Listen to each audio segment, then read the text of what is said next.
Hey guys, in this video, I'll show you how to find your API key and secret at crypto.com. Alright, so let's begin. First, you'll need to register for an account on crypto.com exchange. Be aware that crypto.com operates two main services, crypto.com price and crypto.com exchange. Ensure you visit crypto.com/exchange to sign up for the exchange account.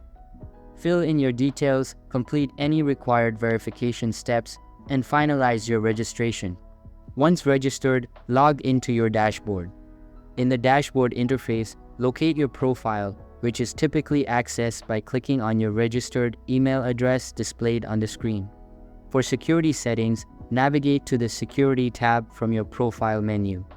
This tab is essential for configuring your account security and will direct you to where you can enable two-factor authentication too, FA. To enhance your account security, it's crucial to set up two-factor authentication.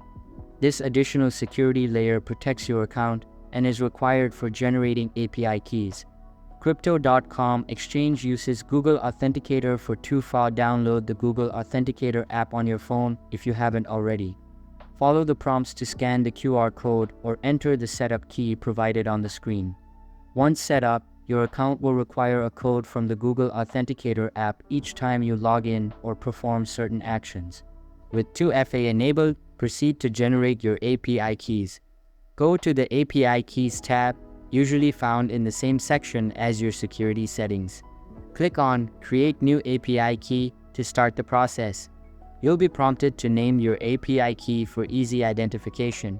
For example, you might name it Tutorial. Enter the name, and then you will need to input your 2FA code from the Google Authenticator app to verify the creation of the API key.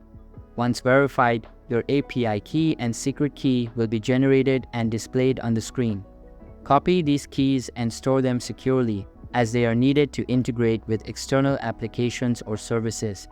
Keep your secret key private and do not share it with anyone, as it grants access to your account. And that's it for this video. If you find this helpful, consider subscribing and giving this a big thumbs up. Thanks.